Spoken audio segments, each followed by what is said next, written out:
August 26, 2012, Mapleton, Illinois, a retired school teacher, married, 68 years old, with a family,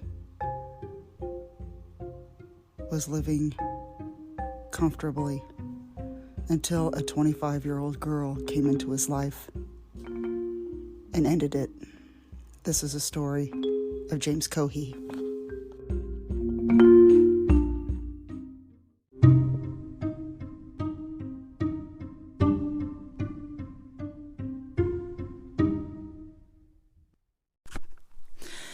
Hello, good morning. This is Kelly from Kelly's Coffee and Crime Chat. Wow, it is December 30th. Holy crap, I had no idea this.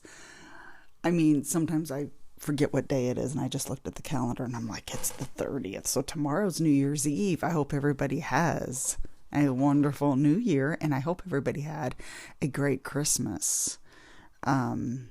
Ours was pretty good. I got some really cool true crime stuff and a great day-by-day calendar I am going to put up, and I'm going to share every day the story that's on the calendar. I'm going to share that on my Facebook page, Kelly's Coffee and Crime Chat. It is a private group, and I am going to be sharing that for 2024. I was so happy my husband got me that, and got me some other goodies as well. Today I'm drinking candy cane, and the candy cane brew is very good. It's not a heavy peppermint flavor. It's kind of subtle, and you kind of get it in the aftertaste where you can kind of taste that peppermint a little bit. Very good. Our holiday flavors are expiring tomorrow, and I will put the link in the show notes. Java Mama's Clean and Green Air Roasted, so you taste the whole bean and not the roaster. Better for your gut. And we also have wonderful tea, which is actually real tea leaves, not the ground tea that's in the tea bags, but actual tea leaves. And hot cocoa and all kinds of other things on there. So this story here, I remember when it happened, and it took me a while to do it because there's not very much information. There's not information. I can't even find a photo of James Cohee, who this is about. And so I'm going to go ahead with this. It's a nice little coffee break for your Saturday morning. And we're at episode 80, which is amazing. 80. Okay. My sources are pjstar.com, pekintimes.com, and hurleyfh.com. James Cohee. He was born in Canton, Illinois, March 29th of 1944. He married Mary Oswald in 1967. So they had quite a long marriage. He was a teacher at Illini Bluffs School District. He taught industrial arts, and he was also a part-time bus driver. I don't know if he did the part-time bus driver after he retired, because he retired when this happened. He was retired from teaching. And, of course, this is, my neck of the woods. And he was 68 in 2012 when this happened. He started, I don't know, all I heard was it was quite a while. He was seeing this girl named Amanda Payne, and she was 25. He would pay for her hotel stays when they'd go to a hotel, and when his wife was out of town, he would have her over at his house.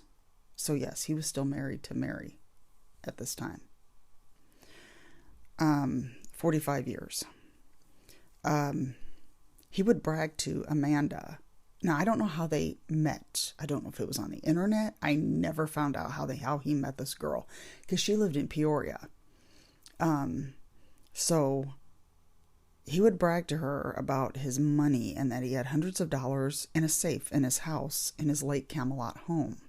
Now, Lake Camelot is a pretty nice area. It's I always thought it was like very, very upscale, but other people say it isn't. But I think it is. I think they got beautiful homes, and it's a beautiful area.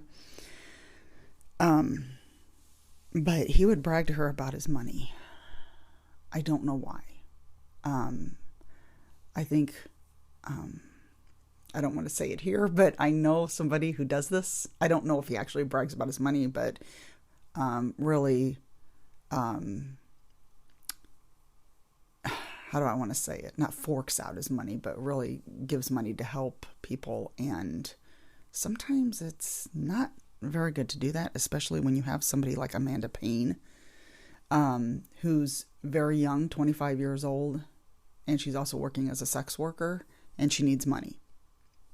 But last time James Cohee was seen was at a Peoria Kroger, and that was the grocery store, and it was August 25th at 3 p.m. by a friend. And this friend he had known for years, and that was the last time anybody had seen him. Well, his wife was out of town. Now, Amanda, who lived in Peoria, like I said, and needed money, she wanted the money out of his safe. So she had two people who agreed to help her. Zachary Cotter, 16 years old, and Devin Moore, 17. I do not know how she knows these people. I'm not sure because they're way, way younger than her. I never found out if they were related or anything. Now, they lived in Peoria, so they didn't even live in the same area at all. Like, they didn't, know him. I don't even know if these two boys even knew him. But they planned on slipping something into his drink. This was the plan. They were going to slip something into his drink, knock him out, and rob his house. Supposedly this was the plan. But it didn't go as planned because either James figured out that she was trying to drug him, or the drug didn't work. I read that he figured it out. He figured out that what she was trying to do, and it just didn't go as planned. I don't understand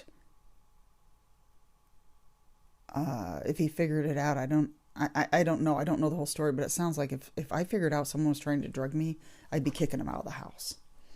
But they had sex that night, and he fell asleep.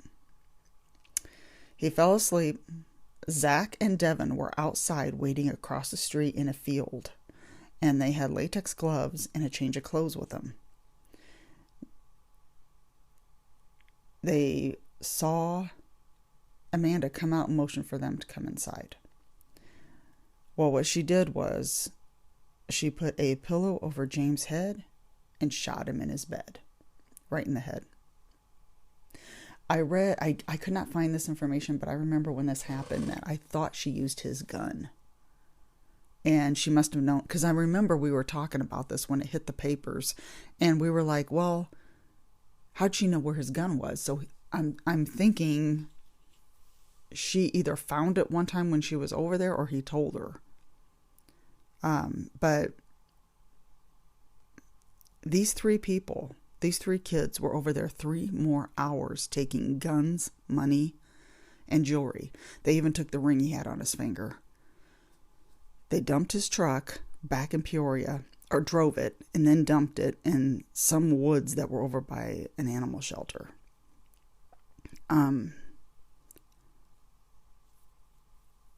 Sorry, they didn't dump the truck. I'm reading too fast. I'm reading way over my notes too fast. They dumped the pillow and the guns and some other stuff that they were hiding, that was evidence, and dumped that in the woods. And then they drove his truck near the Army Corps of Engineers facility, which is down toward the Illinois River. I didn't even realize it was down there.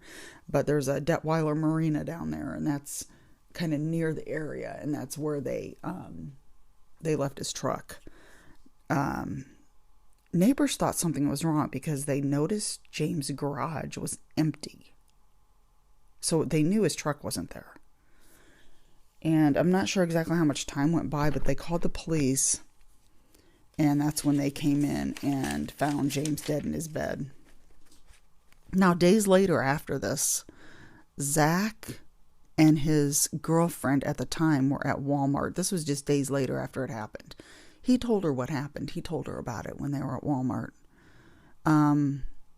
Police traced Amanda's cell phone to her home address and found her and Devin there. So Devin was at her house, or wherever she was at, where they found her. They arrested them, And then they arrested Zach at his mother's house. Zach was 16 and he was charged as an adult because when it went to court, he was 17. And Devin was 18 when it went to court. So they, of course, said that they were innocent. They didn't do anything while they were still outside the house. They knew it was going to happen. And they helped because they went in, took everything from the house that they could, robbed the house, and left. They both got 25 years each. Okay, now this happened 11 years ago. So they're about halfway through their sentence. And Amanda got 37 years. 37 years, that's all she got for this. I don't know why. Maybe, I don't understand that because she killed him. She shot him in his bed. She tried to drug him and then she shot him and got 37 years. I don't know the details of the court, the trial, but that is just strange to me. I don't understand what it was that, maybe because I don't know. I have no idea, and I don't even know if it was because they thought that it was because he invited her in. But still, I mean, I'm pretty sure he didn't think he didn't think she was going to kill him. And I never did hear if they got the money from the safe. I never did hear anything about that, unless they didn't know how to crack the safe. But, oh my gosh, this is why it's very important not to let people in your house that you don't know well. And just because you're seeing somebody who's young and you're seeing them for quite a while doesn't mean you know them. She's 25 years old and she's only after one thing. So when you are of that age, in your 60s, 70s, 80s, even 90s, and you get some young girl in their 20s and 30s, I'm sorry, but this might just be my own opinion, but come on. They're after something. And it's usually because they think you're a sugar daddy. So I really think that was really all she was after, was the money. And I'm not sure, like I said, there's girls like this on the internet all the time. They're at internet, they're out at bars, they do this. So, it's just one of those things that, it's very sad. It's very, very sad. I feel for James' family, his wife and his adult kids, and he's even got grandkids, and it's just, the whole thing is just sad all around. So I feel bad. My heart goes out to them. And it is very sad. But that's the story of James Cohee. Like I said, I could not dig up a lot on him. I don't know him, but I do know a couple members of his family from years ago. But I was searching for like a photo of him. I couldn't really find one. And it was almost like an open and shut case. I just wish I would have known how he found this girl. How they met. I'm pretty sure it had to have been on the internet. Just my opinion. I mean, it could have been in a bar, but who knows? But that is your nice little coffee break for Saturday, December 30th. And I want everybody to have a safe and happy New Year's Eve tomorrow night. We're going to a friend's house for taco bar. So everybody be safe out there. I hope everybody, like I said, had a wonderful Christmas. I had some really great things. Brand new color printer that I had, that now I can now print out in color from my phone. Like, I didn't have one of these where I could just print from my phone. And I got some movies. I watched a movie called, and I'm telling you what, this is very highly recommended. It's British. It's a psychological thriller mystery. It is called Last Night in Soho. Got rave reviews. I just looked it up once. It got rave reviews. I didn't know who was in it. I didn't really know much about it. Just that it was a psychological thriller, and I put it on my Christmas list, and my husband got it for me. It is so good. I want to watch it again. I might watch it again later on today. It is a very good movie. Highly recommended. And then my mom got me The Fabelmans, very good movie, which is based on the life of Steven Spielberg. It is very good. I like that one. And then my mom got me the movie A Knock at the Cabin, which is M. Night Shyamalan. It's not bad. It's not scary. It's more creepy, and it's more like has you wondering is this real or is it not real? Like, are these people telling the truth or are they lying because they're sadistic killers? So that's another one. It's good, but it's a slow burn, what they call a slow burn. Like you got to stay with it. And it had me, though. I wasn't bored with it. It had me. It had me wondering, what is the deal here and what's going to happen and what are these people going to do and how is this going to end up?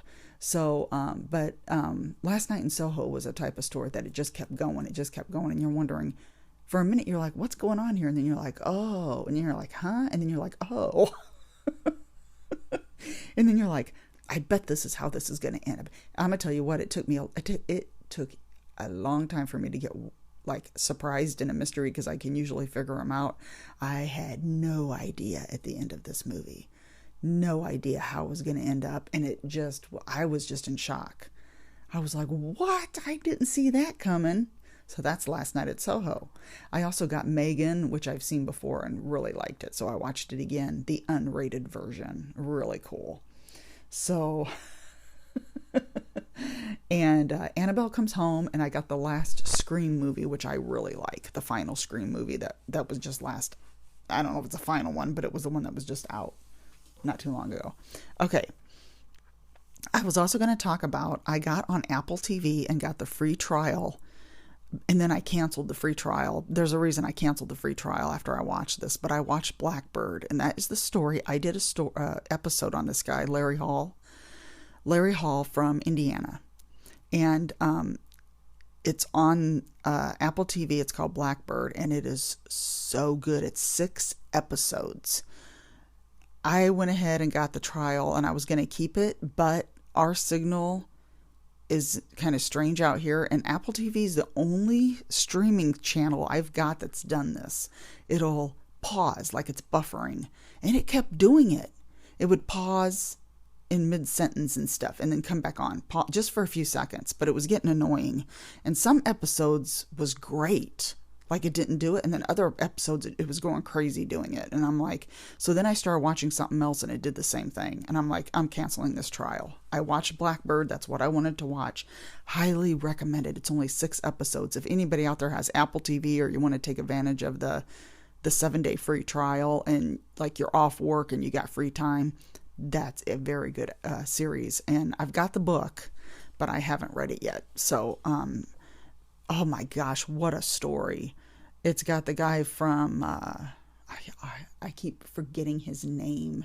He was in Richard Jewell, and he was in I, Tonya, and he was in Black Klansman, but he plays Larry Hall. And then the guy that plays Elton John plays Jimmy Keene, who is the guy that went into the prison undercover, kind of. He was in prison, but he was in a nonviolent criminal, and he had to go into the prison where all these killers were in order to find where these young girls' bodies were buried that Larry Hall was responsible for.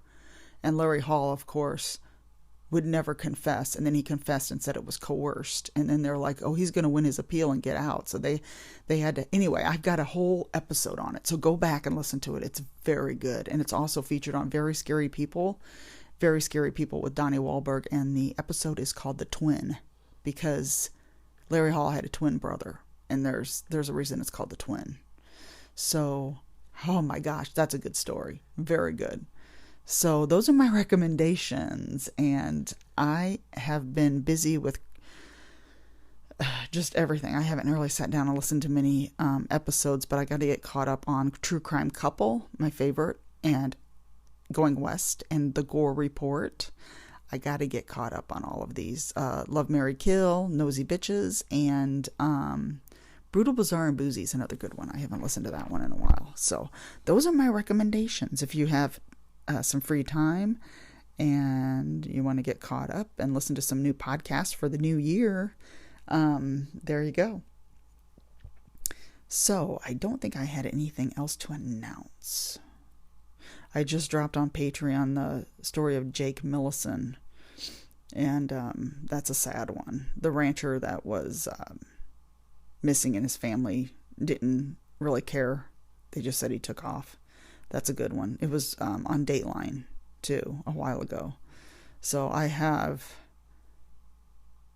12 or 13 bonus episodes. 12, I think it's 12 bonus episodes up on Patreon right now.